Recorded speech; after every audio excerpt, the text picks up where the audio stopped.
Graça e paz, cara amiga, caro amigo que acompanha diariamente a nossa meditação sobre a Palavra de Deus no Santo Evangelho, a Palavra de Deus na liturgia. Neste domingo, a nossa Páscoa de cada semana, na medida em que nós estamos celebrando o tempo da Quaresma, esse tempo que nos prepara para celebrar a nossa Páscoa anual. Eu sou o Padre José Raimundo dos Santos, eu sou da Diocese de Amargosa, na Bahia, e tenho a grata satisfação de estar aqui com você na manhã desse domingo. Você que pode assistir o vídeo em outro momento, certamente pode ser em outro horário, mas para mim ainda é amanhã deste domingo da alegria. E nesta alegria nós iniciamos a nossa meditação em nome do Pai, do Filho e do Espírito Santo. Amém. Você conhece alguém que se chama Letícia? Eu tenho uma prima, por exemplo, que tem esse nome de Letícia. O nome Letícia vem de um verbo em latim que é chamado letare, e na ladainha de Nossa Senhora a gente diz que Nossa Senhora é causa nostre Letitiae, causa da nossa alegria.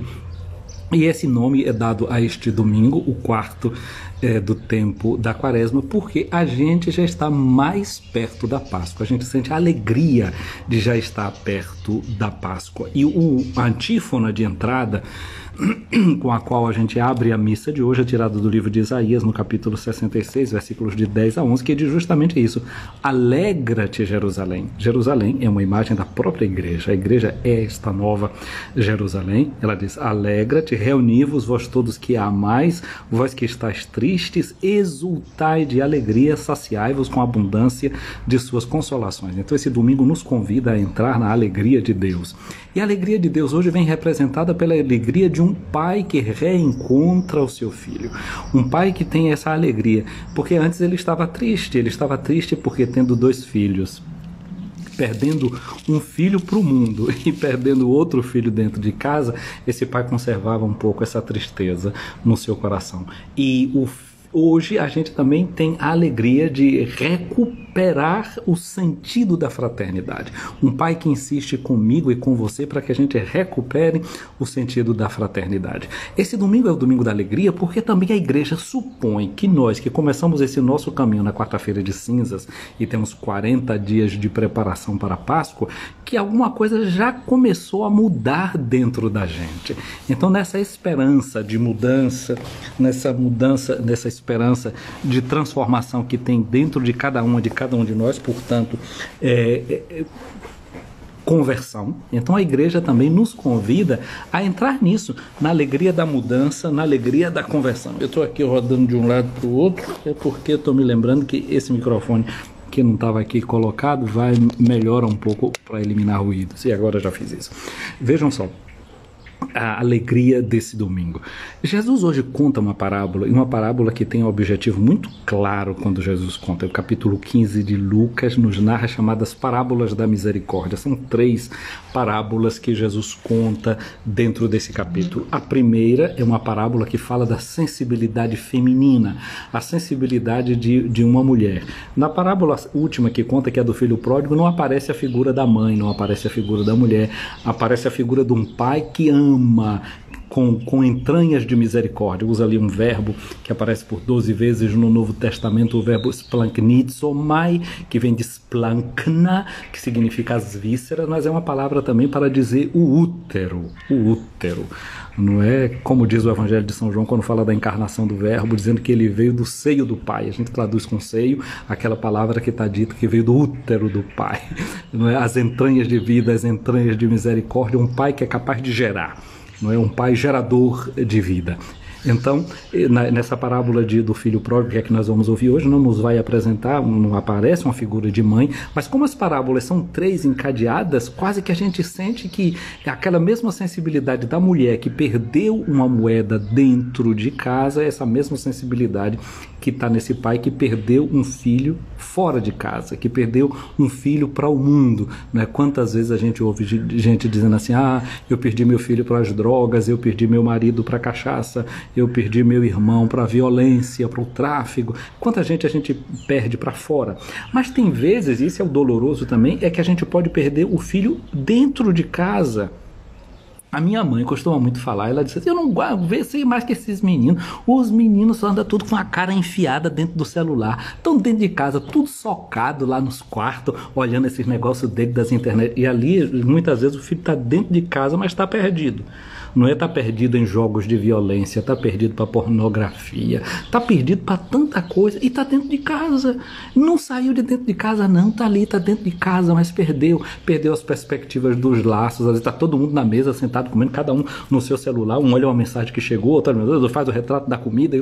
A gente está assim nos dias de hoje, né? Dentro de casa, mas perdidos uns do outros, desencontrados. A festa de hoje, portanto, o Domingo da Alegria, é o domingo da gente recuperar a família, recuperar os tesouros que a gente tem dentro de casa. E naquela primeira parábola fala dessa mulher. Ela perdeu uma moeda que fazia parte do seu dote de mulher casada, que era uma moedinha que elas botavam nos enfeites dela, etc. Era uma mulher que tinha perdido uma moedinha que não tinha grande valor. Era uma mulher, portanto, pobre. Não tinha grande valor econômico, não tinha preço, mas tinha valor afetivo. Aquilo falava da aliança do casamento dela, do amor dela pelo marido, do marido por ela, do vínculo dela com a sua família. Então aquela moedinha era essa moedinha que vinha, não é, desse dote que ela perdeu. Quase como dizendo, a gente precisa recuperar a aliança, a gente tem que botar a casa da gente de cabeça para baixo para não perder o vínculo, para não perder a aliança, para não perder o pacto de amor que a gente tem uns com os outros. Então aquela mulher da primeira parábola que Jesus conta, e esse aspecto, né? Muitas vezes a gente pode se perder dentro de casa. O filho mais velho da parábola de hoje é uma espécie de pessoa também que foi perdido dentro de casa. Ele perdeu os vínculos com o pai, porque não descobria o amor que o pai tinha, que ele podia viver a alegria, a festa, a graça e a amizade. Ele perdeu o vínculo, perdendo o vínculo da paternidade. Ele perdeu o vínculo da fraternidade, porque ele fala do irmão dizendo assim, esse teu filho. E dizendo, esse teu filho, ele está dizendo que ele não era mais irmão dele. E se ele diz que o outro não era o irmão dele, é porque ele perdeu também a vinculação dele com o pai. Não é? A história só confirmou aquilo que internamente ele já vivia. Essa parábola de hoje é contada porque Jesus convivia com malfeitores, com o publicano. Quem é o publicano? O publicano é alguém que estava vivendo da exploração do seu povo. Era alguém que pegava o dinheiro do seu povo para dar nos impostos do poder romano. E nesse meio tempo aí ainda defraudava muita coisa, ainda tirava muita coisa para si. Então essa parábola é contada porque Jesus se aproximava dessas pessoas que de fato eram traidores da pátria, que de fato não queria bem a sua gente. E aí a gente pode pensar, quantas vezes a gente começa a não querer bem a pátria da gente, ao país da gente, a cultura da gente, a família da gente. Quantas vezes a gente perdeu esses vínculos, não está nem ligando para essa família da gente, se a gente está explorando, se não está explorando. Tem gente que não tem mais vínculo de amor. E quando a gente perde o vínculo de amor, aí vira o vínculo do uso, do desuso e dos abusos, os mais gerais possíveis. E com outros tipos de pecadores, né, que Jesus estava convivendo. Jesus uma vez disse assim, olha, vocês tomem cuidado porque as prostitutas, as meretrizes, vão chegar no reino do céu primeiro do que vocês. Então pode ser que Jesus também aí, nesse seu cerco de gente que ele comia e bebia, tivessem também essas pessoas. Quem são as meretrizes, né, as prostitutas? Meretriz vem de mereré, que merece. Então eram mulheres que vendiam um momento de prazer para alguém que queria pagar por um momento de prazer, para merecer, né, ganhar dinheiro. Daqui a pouco a gente fala, talvez um pouquinho, não é, sobre isso. Então, a outra parábola que Jesus conta é a parábola de um pastor que deixou 99 ovelhas no pasto e vai em busca de uma que se tinha perdido. Olha, seja na parábola da moeda, seja na parábola do pastor, o pastor quando reencontra a ovelha, a mulher chama as amigas e diz, vamos fazer uma festa, porque eu encontrei a minha moeda. A festa, alegria. Hoje é o domingo da alegria. Por quê? Porque alguma coisa que estava perdida foi encontrada. O pastor chama os outros pastores também, venham, façam uma festa comigo, porque eu encontrei a minha ovelha. E aí Jesus está sempre dizendo, assim vai ter mais festa no céu por um só pecador que se converta do que por 99 justos. Então a festa de hoje, o domingo da alegria, é domingo dessa alegria porque a esperança da igreja é que você e eu estejamos deixando o pecado, abandonando a vida de pecado, entrando na festa do amor, do abraço, do carinho do Pai por a gente. Aí a igreja no dia de hoje, né, em vez de usar a cor roxa, ela usa o cor de rosa. Por isso no dia de hoje é permitido colocar flores no altar, que durante esse período não se coloca, o período da quaresma, mas nesse domingo se coloca, para dar o ressalto da alegria, da festa que está chegando. E sobretudo para a igreja essa esperança de que eu e você, pelo caminho da penitência, estejamos voltando para a casa do Pai. Mas pensemos bem direitinho, onde é a casa do Pai? A casa do Pai é o meu e o seu coração. Na verdade, o filho pródigo do evangelho de hoje, ele foi para longe da casa do pai, mas a casa do pai nunca esteve longe dele. Dentro dele estava o amor que ele viveu, que ele recebeu do pai. Essa era a casa do pai dentro do coração dele. Então esse coração do pai nunca tinha se afastado dele. Foi por isso que ele pôde reencontrar esse coração do pai que o habitava, que morava dentro dele. Minha irmã, meu irmão, como nós precisamos fazer essa volta interior, voltar para o nosso coração. Então eu já disse mais ou menos aqui, não é porque foi que Jesus contou essa parábola hoje, Lucas capítulo 15, versículos de 1 a 3, já disse que Jesus contou 2 outras parábolas que não entraram aqui, e só vai contar a do filho pródigo, porque sozinha já é longa, mas sempre com o mesmo sentido. Vem participar da festa, vem participar da alegria. E você no dia de hoje vai ter tempo para participar da festa que se chama Eucaristia? Olha que o padre, ele levanta a hóstia e diz assim: eis o Cordeiro de Deus que tira o pecado do mundo. Felizes os convidados para a ceia do Senhor. Uma ceia está preparada no dia de hoje, um banquete está preparado no dia de hoje. Não foi um novilho, não, foi o Cordeiro de Deus que foi imolado, Cristo imolado na cruz, dado em comunhão para você, dado em comunhão para mim. E nós somos chamados a participar desse banquete, a participar dessa festa. Tem tempo na sua agenda aí para a missa de domingo, para a celebração de domingo na sua comunidade, para entrar em comunhão? Como é que está o seu processo de conversão, de retorno, de entrada na sua casa? Você está dando tempo para a oração, dando tempo para a modificação dos seus sentimentos? O que é que está mudando nesse período que a gente está vivendo de quaresma? Você já entrou no seu interior, não é? Você está entrando para buscar esse amor do Pai que está aí dentro de você, que não te abandonou em hora nenhuma? Que a noite, ou melhor, a noite, o dia de hoje, esse domingo, nos convida. Vamos olhar aqui para o Evangelho e dizer mais aqui algumas coisas, né? Diz o Evangelho, né? Lucas 15, de 1 a 3 e depois de 11 a 32. Os publicanos e os pecadores aproximavam-se de Jesus para o escutar. Olha aí, publicanos e pecadores era gente que era mal vista, eles se aproximam de Jesus para escutar. Tempo da quaresma, a gente está dizendo com o Salmo 94 a cada dia: hoje se escutardes a voz do Senhor, não fecheis os vossos corações. Tempo de escuta. Então, os publicanos, os pecadores escutavam. Escutar dá origem a uma palavra que a gente chama obediência, que é escutar quem a gente está de frente. Escutar aqui não significa pura e simplesmente ouvir, é viver de acordo, ou seja, é deixar que a vida se modele. Então esses publicanos, esses pecadores estavam escutando Jesus, estavam deixando que a sua vida se transformasse a partir da palavra de Jesus. Mas os mestres da lei, os fariseus, eles criticavam Jesus e diziam assim: este homem acolhe os pecadores e faz refeição com eles. Fazer refeição com alguém significa dividir o mesmo pão, comer e dividir a mesma sorte. Não é? Minha mãe me educou desde pequenininho dizendo assim: quem se mistura com porco, farelo come. É assim, né? Esse pensamento que está na cabeça dela e de muitas pessoas antigas estava já lá no tempo de Jesus. Era essa aí a forma de pensar. Então quem via Jesus sentado comendo com os pecadores dizia: está misturado com porco? Ele também come farelo. Mas não era esse o estilo de Jesus. Ao contrário, Jesus se sentava com os pecadores para induzi-los a comer de uma outra forma, a comer de um outro alimento, a se nutrir de um outro jeito. É aquilo que ele dizia uma certa feita: eu tenho um alimento que vocês não conhecem, e esse alimento é fazer a vontade do meu Pai. Então Jesus se sentava com os pecadores para dizer isso para eles, para mostrar para eles como é que se deve nutrir com a vontade do Pai, não é? O pai e a mãe, quando começam a ensinar o filho como é que come de garfo, como é que usam a colher, vai fazendo para o filho poder ver. Assim Jesus, que sabia que cada um de nós precisa recuperar-se como filho e filho, se aproximava para a gente ter um modelo, para a gente saber como é que se faz. Então Jesus contou para eles uma parábola. Disse que um homem tinha 2 filhos e que o filho mais novo disse para o pai: dá-me a parte da herança que me cabe. Gente, herança é uma coisa que a gente só vai mexer quando o pai ou a mãe morre. Esse filho, na medida em que ele está começando a mexer com a herança nessa hora, é como se ele estivesse assinando também uma espécie de certidão de óbito do pai. Ele está dizendo: meu pai agora para mim já morreu. Já morreu. Essa é a atitude desse filho. E o pai dividiu os bens com eles. Gente, na divisão a gente só perde. Pensa comigo. Você e seu irmão têm de herança uma fazenda. que é do seu pai. Então alguém pergunta, de quem é essa fazenda? Você diz, é nossa, é sua e do seu irmão.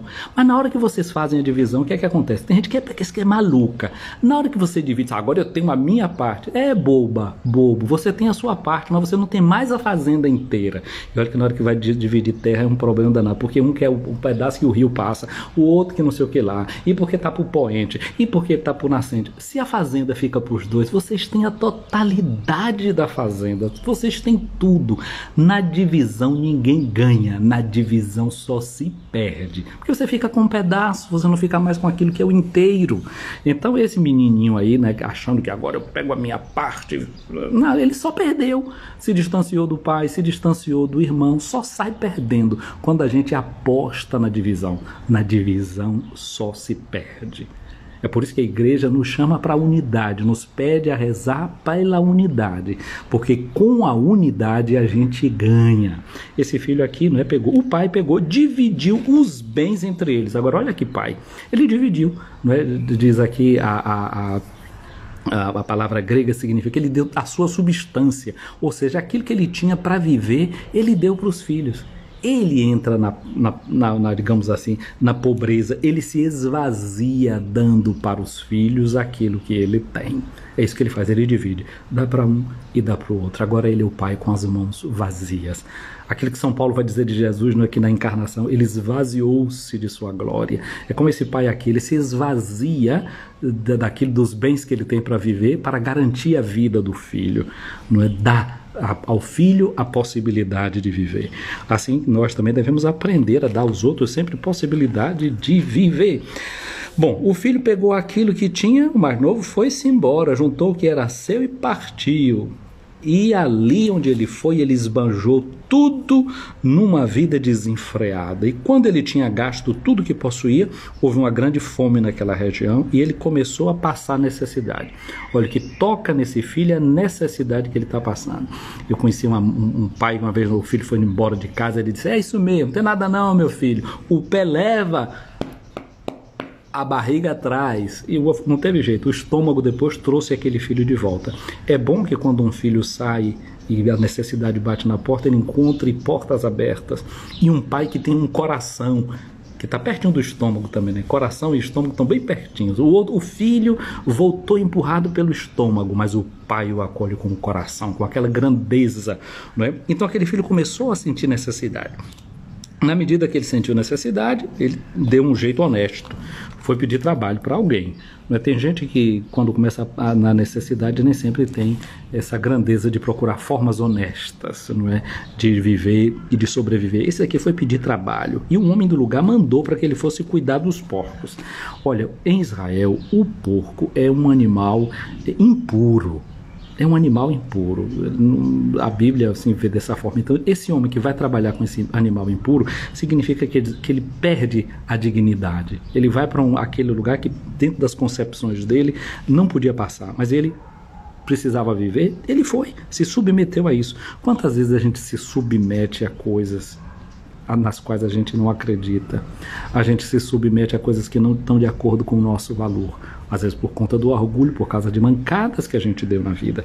Esse rapaz vai, olha, aquele limite ele chegou. Não bastava que ele estivesse trabalhando com os porcos, ele até queria comer a comida dos porcos, as bagas que davam lá para os porcos, mas nem isso davam para ele. Alguém que não é tratado nem de acordo com como se tratam os animais. A gente não está vivendo num mundo que é meio assim, não. Que os animais, a gente está vendo gente lutando por animais, por mico-leão dourado, por não sei o que está em extinção, por aquilo que está em extinção, e o ser humano não é valorizado, e o ser humano pode ser assim, bala perdida ou bala direcionada, não se está nem aí, porque a vida humana, a gente não está tendo o respeito que ela merece. Perdemos a vinculação com o outro porque perdemos a vinculação com Deus. E aí o ser humano não é tratado de acordo com a medida da sua dignidade. Quando é assim, tem cachorro que está passando melhor do que muito menino. Eu me lembro da minha adolescência, a gente escutava uma música que dizia assim, troque o seu cachorro por uma criança pobre. E é isso mesmo, tem cachorro aí que está levando vida de barão, e tem menino de favela que está vivendo vida que nem é vida de cachorro. E assim a gente vê, não é? Muitos animais que é tosado, que passa dia em hospital e que não sei o que. Tem gente que gasta dinheiro, né? Para cuidar do cachorro, para cuidar do gato, para cuidar do periquito e por aí vai. Mas na vinculação com o irmão e com a irmã não é bem assim. Olha, eu não tenho nada contra os veterinários e as veterinárias. Tenho até um colega padre que é irmão de uma veterinária, está aqui acompanhando a nossa live agora. Tudo de amor pelos bichinhos. A gente tem que realmente ter respeito e amor pelos bichinhos. Numa concepção franciscana, de fato eles são nossos irmãos. O que a gente não pode é ver que alguém não era nem tratado de acordo como se tratava os porcos.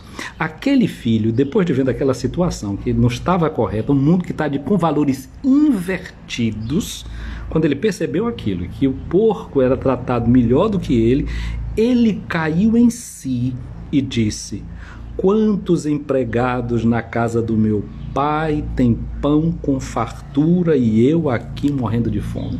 A Bíblia Latina, a Vulgata, traduziu aqui essa palavra empregados com a palavra mercenário. Mercedes significa recompensa, não é? A gente fala muito hoje de meritocracia. Eu tenho aqui os meus méritos, não é? Ou então tem certas funções na sociedade que a gente chama de meritíssimo e por aí vai. Então essa palavra aí, mercenário. Lá na casa do meu pai tem muito mercenário, tem muita gente que está trabalhando, não é? E trabalha pelo dinheiro que recebe. Não estava trabalhando porque era filho, porque nas fazendas trabalhavam os filhos, não é? E que era o dono da terra, era o dono da herança, e tinham aqueles que trabalhavam só por causa do dinheiro. Ele disse: esses que estão lá na casa do meu pai, por causa desse dinheiro, estão sendo bem tratados. Eu vou me embora e vou voltar para a casa do meu pai. Mas olha só o que eu disse antes, né? Ele caiu em si, ele entrou em si. Ele voltou para dentro, ele redescobriu a casa do pai que morava dentro dele, as recordações, a memória da casa do pai. Quais são as memórias que a gente tem da casa do pai? Nós somos a casa do pai, nós somos o templo do Espírito Santo. Jesus disse: se alguém me ama, observará os meus mandamentos, o meu pai o amará, nós o amaremos também, voltaremos e faremos nele a nossa casa. Existe uma casa de Deus que está dentro de nós, o Espírito Santo que está dentro de nós e que ressoa a sua palavra em nós. Se a gente prestar atenção à voz do Espírito Santo, a gente vai ouvir uma coisa: você é amada, você é amado. Só que esse menino entrou no seu interior, mas movido pela sua necessidade. Ele ainda não tinha entrado movido por amor, ele não tinha entrado ouvindo aquela voz, como dirá Santo Inácio de Antioquia, que diz assim: tem uma fonte jorrando dentro de mim, e ela diz: vem para o Pai. Esse filho ainda não tinha chegado a esse nível, era o nível da sua necessidade, mas já é um primeiro passo. Ainda não era a verdadeira conversão, mas já era um ato de atrição, já era alguma dor que estava dentro dele. A gente não pode perder nada, para se converter. Damos um primeiro passo, agarremos nisso, depois Deus sabe como fazer, aprofundar. Se alguém está voltando, não vamos jogar na cara dele por o motivo pelo qual ele está voltando, não. Se está vindo porque tropeçou, porque não, agarra, segura, pastoral da acolhida, diga que ele é bem-vindo, que ela é bem-vinda. Um padre tem que ter essa sensibilidade na confissão. Não é um juiz de um tribunal, tem que ter essa sensibilidade naquele trabalho que ele faz, de acolher com misericórdia, de acolher com amor. Esse menino começa dizendo isso, né? Ele começou lembrando do pão que esses mercenários tinham com fartura na casa do pai. Dizia: eu aqui, morrendo de fome, vou embora, vou voltar para junto do meu pai. Voltar para junto do pai. Eu disse para você que o pai faz de nós a sua casa. Quem sabe no dia de hoje tentar entrar no mais profundo de seu interior, e lá está o Pai, lá está o Filho, lá está o Espírito Santo. Volta para perto deles e vamos dizer também: pequei contra Deus e contra ti. Ele começa a fazer um ato de contrição: pequei contra Deus e contra ti. Agora olha só, ele diz: já não mereço ser chamado teu filho. Trata-me como um dos teus empregados. Ele tinha a lógica do mérito. Só que ninguém é filho por mérito. Eu não sou filho da minha mãe por mérito meu, nem filho do meu pai por mérito meu. Ser filho é uma graça, é um dado de graça. Então o que a gente precisa é entrar nesse dado da graça. E quando você entra no dado da graça, você descobre que o que você fez pode não ter sido realmente muito bom. É um arrependimento ainda mais completo esse que a gente pode fazer. E não é aqui a questão do mérito, não é? O publicano, o fariseu também achava que tudo era uma questão de mérito e por isso condenava os outros. Não, não é questão de mérito, é questão de graça, é dom, é amor. Ele pensava, né? Trata-me como um dos teus empregados. Ele ainda não está conhecendo o pai que ele tem. Porque o pai não quer tratar filho como empregado, como escravo. Mas aquilo foi um bom início para ele. Ele se levantou e partiu, voltou para o seu pai. Quando ainda estava longe, o pai o avistou e sentiu compaixão. E correu ao encontro, abraçou e cobriu de beijos. Gente, esse pai perdeu a compostura. No Oriente Antigo, um homem nunca saía assim correndo. Não, andava com passos elegantes e nobres. Esse pai, imagina, eles vestiam túnica. Uma mulher com vestido longo, para correr, o que é que ela faz? Tem que suspender o vestido, né? Um homem de túnica, o que é que ele faz? Tem que pegar o vestido e amarrar. Olha, naquele tempo não é que usavam tantas cuecas não, viu? Nem shorts ali por baixo. Tanto é que no livro do Levítico, quando diz o sumo sacerdote, ele deve usar uns calções por debaixo da túnica, porque na hora que ele suba as escadas, ninguém veja a sua nudez. Então esse pobre desse pai aí, vendo o filho que estava vindo de longe, ele não pensou se ele tinha os calções por baixo, né? Só eu imaginando, né? Nem deixava de ter, agarrou aquela roupa, levantou e saiu correndo, porque se deixasse solta ia se embaraçar, ia cair. Não, ele agarra, levanta e se mostrou a nudez dele, ele não estava importando se aquilo era uma falta de compostura, se as pessoas iam pensar bem ou mal, não, a alegria dele era grande, o filho estava voltando, e ele vai com essa alegria, e agarra o filho, e cobre o filho de beijo, super beija o filho, e agarra no pescoço, e se apoia nesse filho, e certamente deve ter chorado tudo aquilo que ele podia chorar naquela hora. E o filho começa a dizer para o pai, o ato penitencial dele começa, né? O ato de contrição começa: pai, pequei contra Deus e contra ti, já não mereço ser chamado teu filho. Eu acho que nessa hora o pai pegou, botou a mão na boca dele, basta, não é? Se o texto não diz que ele disse isso, mas diz o que foi que o pai disse. O pai disse aos empregados: trazei depressa a melhor túnica para vestir meu filho. Essa semana você lembra que nós lemos a história de José esses dias, e diz que José tinha uma túnica muito bem feita. Não é? Quem é que fazia a túnica? Era a mãe. A gente está fazendo a campanha da fraternidade, o capítulo 31 de Provérbios deu o lema da nossa campanha da fraternidade desse ano, né? Falando dessa mulher que sabe falar com sabedoria e ensinar com amor. E no capítulo 31 descreve essa mulher, que é uma mulher que sabe fiar, etc, etc. Então essa túnica deve ter sido fiada aí pela mãe, fiada por essa mulher, essa melhor túnica. Aí aparece aqui a figura da mãe, né, nesse detalhezinho.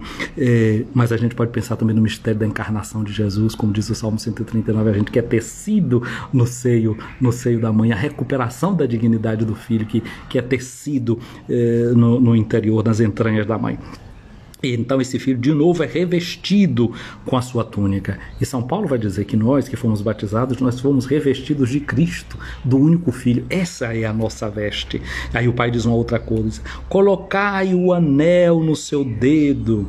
O anel naquele tempo servia como uma espécie de carimbo, não é? Quando você fazia um documento, pegava aquilo ali e selava com aquele carimbo, ou seja, é alguém que recuperou a sua capacidade de crédito, é alguém que tem credibilidade, tem um selo de novo, não é? Para poder selar os seus documentos. É como se o pai pegasse assim, ó, o cartão de crédito e, ops, lá, agora que vai ser bonito, pegasse o cartão de crédito e diz: toma, pode aí usar, tá aí na sua mão, você já sabe a senha, pode usar o documento como você quiser. Ele que já tinha perdido tudo, o pai de novo volta a dar crédito para esse filho. Esse é o significado deste anel que é colocado aí nas mãos desse filho.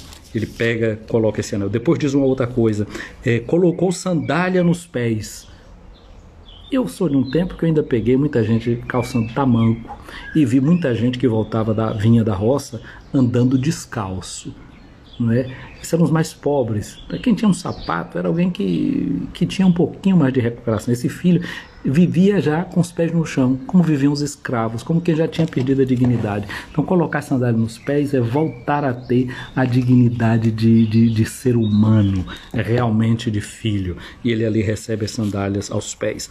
O pai diz uma outra coisa: trazei um novilho gordo e matai-o, vamos fazer um banquete. É aquilo que está naquelas outras 3 parábolas, que fala da mulher que quando acha a moeda convida as amigas para fazer uma festa, o pastor que convida os colegas para fazerem uma festa. Agora é o pai diz: vamos fazer o banquete, porque este meu filho estava morto e tornou a viver, estava perdido e foi encontrado, e começaram a festa. Gente, morto e voltou a viver. Nós estamos nos preparando para a Páscoa, que celebra a morte e a ressurreição de Jesus, o filho morto que foi dado por mim e por você, para que a gente possa entrar na festa.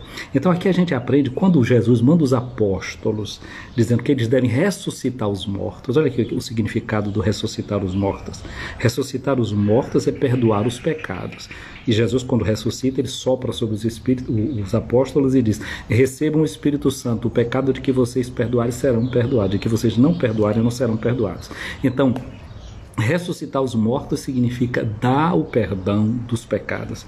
Minha amiga, meu amigo, e aí, já fez a confissão do tempo da Quaresma? Já buscou esse perdão dos pecados por meio da igreja, nesse sacramento que é o sacramento da reconciliação? Vamos voltar para casa também por meio desse sacramento. Vamos voltar para o nosso interior por meio desse sacramento, reconhecendo que nós somos pecadores, que nós temos falhas e que nós podemos viver bem. Agora é interessante que no credo, quando a gente diz assim: eu creio no Espírito Santo, na Santa Igreja Católica, na comunhão dos santos, na remissão dos pecados, na ressurreição da carne. Então o Espírito Santo cria a família de Deus, que é a igreja, na qual a gente é inserido pelo batismo, que dá a remissão dos nossos pecados e que nos garante a vida eterna e a ressurreição da carne. Então esse vínculo que tem com o dom do Espírito Santo, com o sacramento da penitência, com a vida da comunidade, e porque ser igreja é ser irmão um do outro. Jesus diz em relação à igreja: vocês são irmãos. Então dentro da igreja tem esse grande dom, que é esse dom da fraternidade, porque a gente recupera o vínculo com o Pai e o vínculo uns com os outros.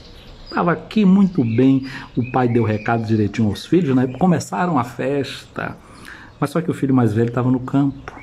E esse filho, ao voltar, já perto de casa, ouve o barulho da música, ouve o barulho da dança. E então chamou um dos criados e perguntou o que era que estava acontecendo. E o criado respondeu: é teu irmão que voltou. Teu pai matou o novilho gordo porque o recuperou com saúde. Mas ele ficou com raiva e não queria entrar. A raiva muitas vezes pode bloquear a gente. A raiva não faz bem para ninguém. A raiva muitas vezes nasce também da inveja, que é uma forma de visão invertida que a gente tem das coisas, né? Do desprezo que a gente acaba tendo por a gente, não é, que se manifesta em invejar a relação que a gente tem dos outros. Esse filho, no fundo, ele tinha uma relação invertida com o seu pai. Tinha uma inversão, ele não se sentia filho, ele vivia como um escravo dentro da casa do pai.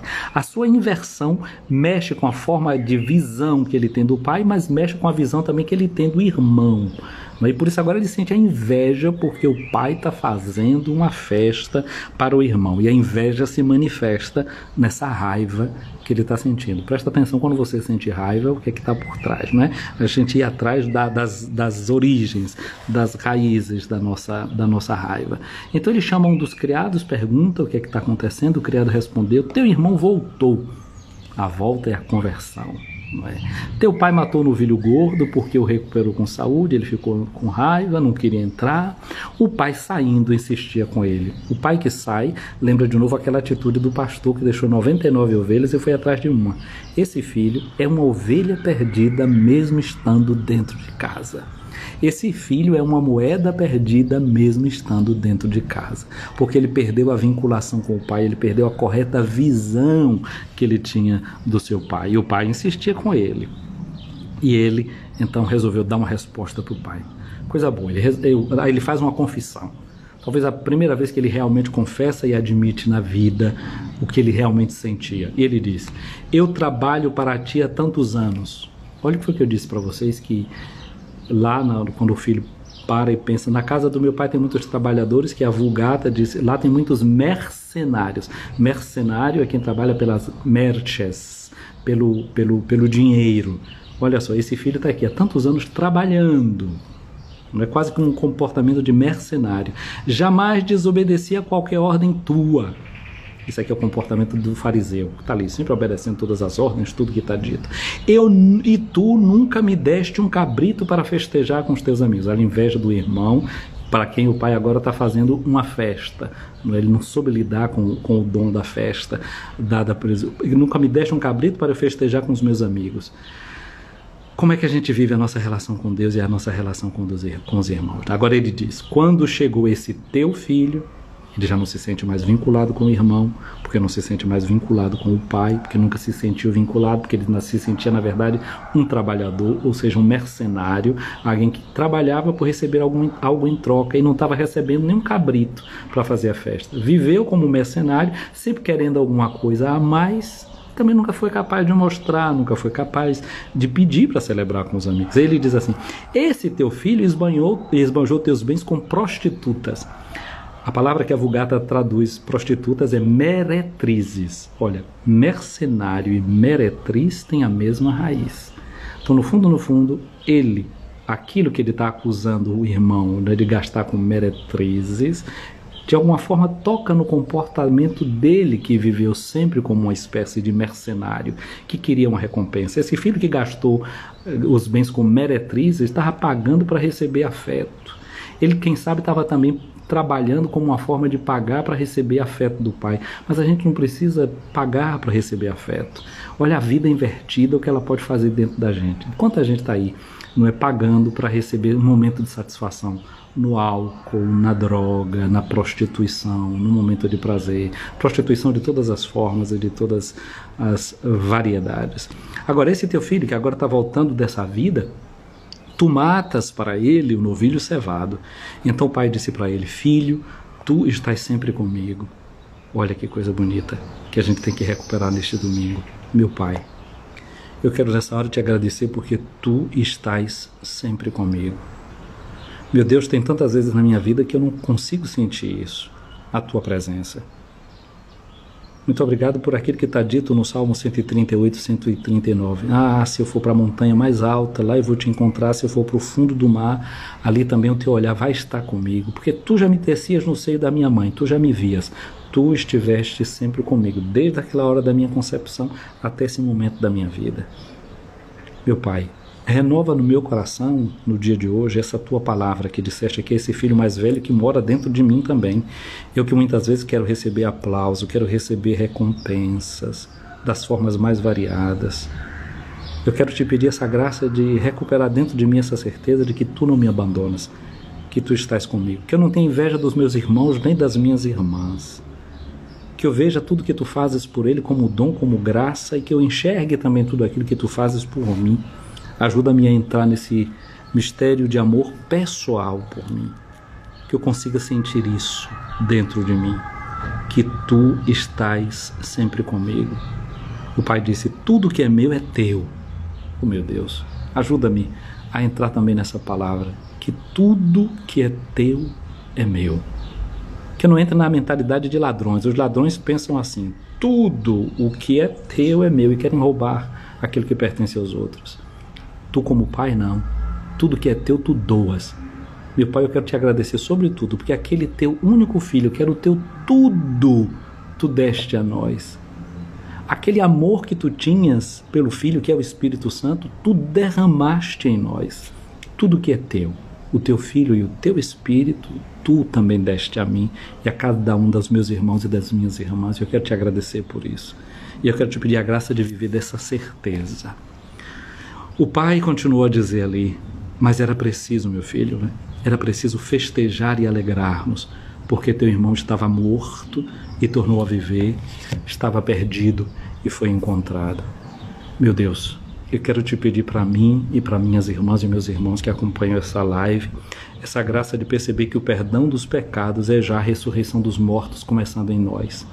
que o perdão dos pecados é a Páscoa começando dentro de nós. Eu quero te pedir pelos meus irmãos padres que acompanham esta live, para que deem tempo ao ministério da confissão, não somente durante o tempo da quaresma, mas que em todas as paróquias possa ter sempre um confessionário aberto para se celebrar o sacramento da reconciliação, porque é ali que acontece a ressurreição, o perdão dos pecados sendo renovados. Aquele que já foi dado como graça no batismo, que se renova em cada confissão. Que a gente dê tempo a esse ministério de portas abertas e de escuta dos irmãos e das irmãs.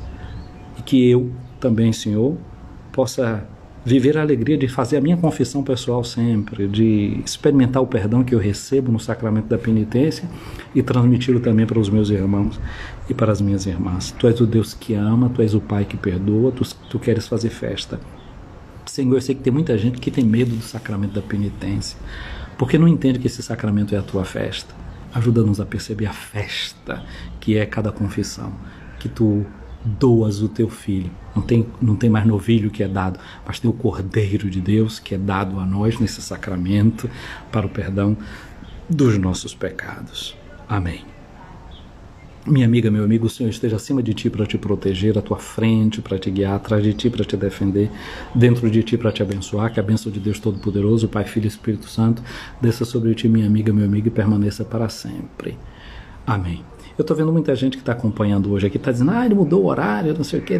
Não, é que aqui agora a gente está em horário de verão, não é? Então agora a nossa diferença de horário fica outra, então é possível, gente, nesse dia de domingo, pelo menos mais gente, poder assistir a essa live. Eu quero agradecer a você que está aqui comigo nesse domingo, Domingo da Alegria. Um abraço ao Padre Josafá, sacerdote palotino, aí da cidade de Amargosa, mas que está agora no eu não sei se o Padre Josafá está em São Paulo ou agora está no Paraná. Num desses dois lugares ele está. Então um abraço. Padre Dorival, eu tenho certeza que está lá pelo Paraná. Bia Cláudia em Belo Horizonte, um abraço para você. Eric Galdino, um abraço. Acho que é Santo Antônio de Jesus, se eu não me engano, é a paróquia de Nossa Senhora das Mercês. Ivone em São Miguel das Matas, um abraço grande. Avelina Cris, um abraço para você. Lilia Davi Luna, para a Sueli, em Conceição do Almeida. Um abraço para a Odalé aqui na Suíça, é a mais perto de mim aqui. Um abraço para Claudeci Ribeiro aí em Amargosa, Manuel Roque também em Amargosa, Tiago Souza, Karina Kelly em Santo Antônio de Jesus, Padre Carlos Danilo, aí na Diocese de Picos, aí no Piauí. Um abraço, Danilo, saudades, hein? Um abraço para o Frei Vandeí, na Diocese de Eunápolis, aí na Paróquia de São Cosme e São Damião, um abraço grande. Para Ricardo Renmirk, um abraço para você. Solange Reinhardt, um abraço para você, Solange. Para Isabel Fazendas, Deus abençoe você. Cláudia Ribeiro, também Deus te abençoe, Deus te guarde. Um abraço aqui para Lucas Lima, não sei se Lucas Lima é padre ou se é seminarista, seja uma coisa, seja outra. Sempre a bênção de Deus sobre a sua vida. Shirley Sena, um abraço para você, Deus te abençoe. Genilza Lisboa, um abraço, Deus te abençoe. Uma bênção e um abraço para Eli Souza, minha afilhada de Crisma em Amargosa, um abraço grande. Abraço para a Aline está aproveitando esse fim de semana aí na ilha de Itaparica. Deus abençoe seu fim de semana. Um abraço para pi.costa ms, não sei se MS significa missionário saletino. Um abraço grande para você. Fotografia Jan Reis, um abraço. Irmã Nátia em Santo Antônio de Jesus, filha do Calvário, um abraço para você. Para Vinícius Ide, um abraço. Rosângela da Hora. Para Angélica Teixeira. Sim, fotografia Jane. Ok, é Belo Horizonte. Jane, um abraço. Sim, agora recaiu a ficha aqui, viu? Pati Pimenta, um abraço para você. As irmãs mercedárias, o Colégio Santo Antônio oficial aqui, um abraço para as irmãs mercedárias. Hoje eu falei tanto na palavra Mercedes, que da onde vem a palavra também mercedários, né? Porque os padres mercedários, justamente, eles trabalhavam e pagavam para dar a liberdade aos cativos. São Pedro Nolasco, esse carisma, não é, mendicante. Um abraço grande às nossas irmãs mercedárias. mercedárias, aos padres mercedários que continuam nesse mistério de libertação, sobretudo promovendo a educação, formação do povo. Joselice Neves, um abraço para você. Flávia Vanderlei, um abraço. Padre Rânio Guerra, em Iaçu, parabéns, Padre Rânio. Ontem eu fiz chegar os meus parabéns a você, na forma de mensagem. Hoje é uma alegria tê-lo aqui conosco. Um abraço também para o Fábio, Padre Fábio Andrade, missionário saletino aqui na nossa Diocese de Amargosa, aí em Santo Antônio do Argoim, na Moreira Nete. Um abraço para você também. Gorete, um abraço grande para você. Deixa eu ver quem mais. Eu acho que foi chegando. Não, Rosa e Eli, um abraço para você também. E pronto, não, tem mais gente aqui. Will Oliveira, um abraço para o Will aí, da paróquia de Amargosa. Leilan Cerqueira também, um abraço para você. O P. Costa MS é o Padre Tiago. Abraço, Padre Tiago, Deus te abençoe, Deus te guarde sempre. Gente querida, um abraço aqui para vocês. Rezem por mim, rezem por esse ministério que a gente vai fazendo aqui. E você, se gostou da live, se foi útil para você, aquilo que eu digo sempre, comenta na live, porque isso é muito interessante e eu estou gostando de muitos comentários que tenho recebido, seja aqui, seja lá no YouTube. Everilda chegando, e a Everilda de Natal, no Rio Grande do Norte. Um abraço para você, Everilda, e dá um abraço ao Padre Matias, meu amigo querido. Então, eu vou salvar aqui a live, vocês curtam, vocês comentem, isso é muito bom, não é porque você medita e dá a sua impressão também sobre o que foi dito aqui. E sobretudo, não é, além de curtir e tudo mais, rezem por mim. É isso que eu mais preciso. Gente, um abraço grande, fiquem com Deus.